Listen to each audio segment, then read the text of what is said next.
I'll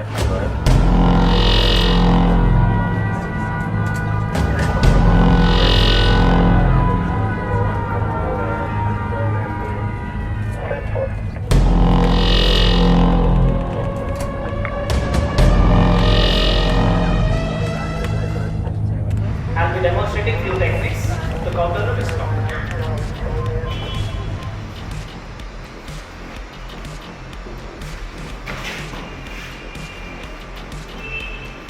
If the lock is very strong and the person is very strong, if the lock is hard and the person is very strong, you have to raise your elbows, hold, grab your wrist, raise your elbows, move and then strike.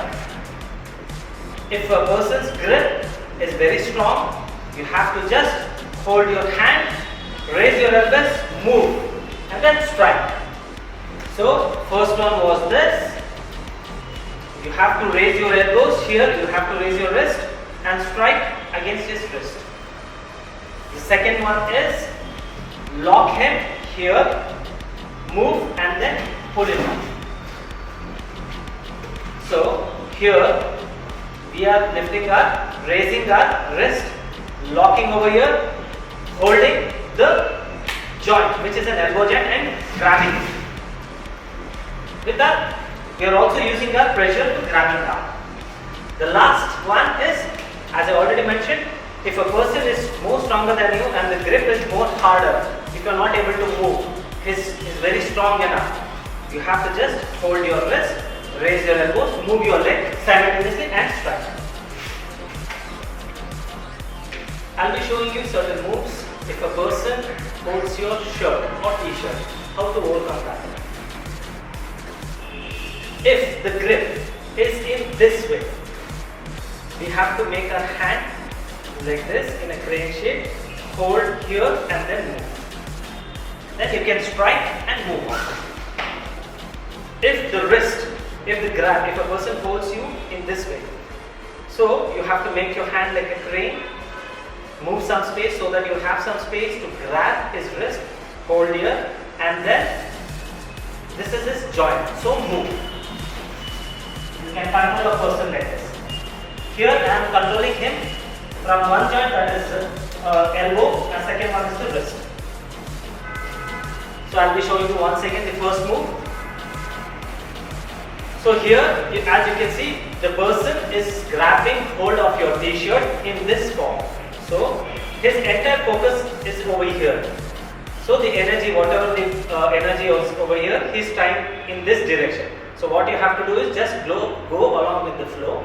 You have to hold here, make your thumbs grab hold of his wrist, catch hold of his wrist and then move. So this is a way, and then later on you can strike and then go back. Go out of the way. The second way is, as I already mentioned, if the hold is in this format, you have to make your hand in this way, just grab hold of his wrist. When you move, entire energy is towards the opposite direction and you are holding the elbow joint. Here you can control a person here, then you have a lot of options. You can strike him with your leg, you can give pressure on his wrist, move and then come out of the way. Let's see how to counter the neck choke. So this is a single neck choke. If a person strikes you with this, you can just move the same, hold and then move. Okay, so once again, there are few techniques in this. So one here, you can also grab hold of his hand, the wrist over here, and you can raise, you have to raise his elbow. You are just turning, so this is the virtue, so this is the movement, you are holding his wrist and you are raising your elbow. Hold and lock his elbow and raise.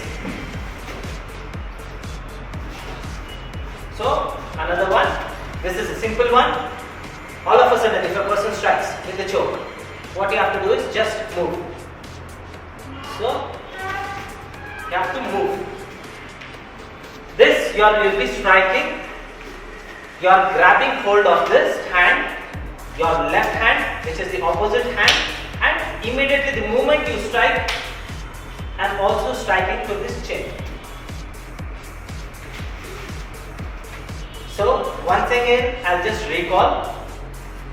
Grab hold, opposite, first move, second, strike, the third one, grab hold of this in the opposite hand and strike. Here, as I already mentioned, you can strike, you can move back. What if someone slaps you? How to block that? So here, I am just shielding my face.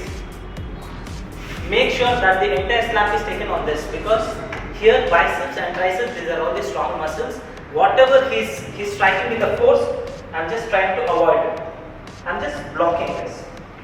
So I will be showing you this way. Now, as you can see, I am just getting inside the slap. I am getting into him, so that the slap distance, whatever it is, the energy is minimized in that.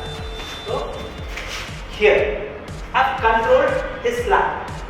There are chances where a person might also slap in the other hand. Here, as you can see, I am going inside. The concept of that is I am using my elbow as a weapon. So I am trying to pierce my elbow inside near his chest, the solar plex region. So I will be showing you once again. I have blocked and second, and I am getting inside. So the three moves are in the virtual is in this way.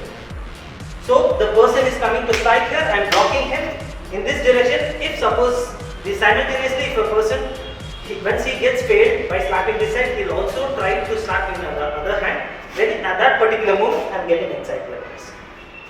Second, I am blocking him. That's the second. What the major thing what we need over here is the reflexes. Okay? I am blocking here.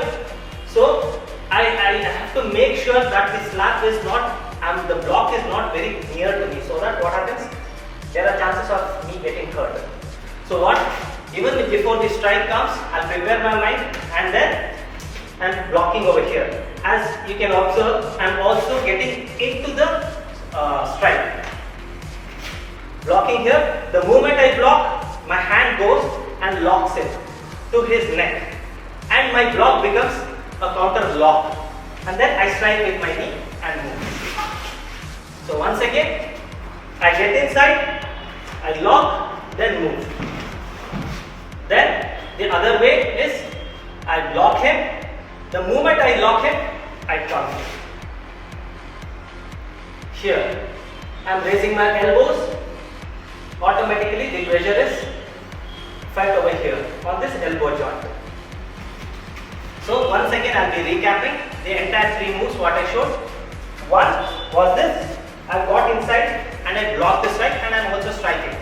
The second is go, and then move. The second, the third one is I lock them, move. Here there are questions where can he strike from the other hand? If he tries also, I can move him at that point. I can throw him on the other side. So these are the moves. The other move is when you're mentally fixed. When I come to know there is something he's going to strike. So the moment he comes to strike, I don't let him inside only. I don't let him inside.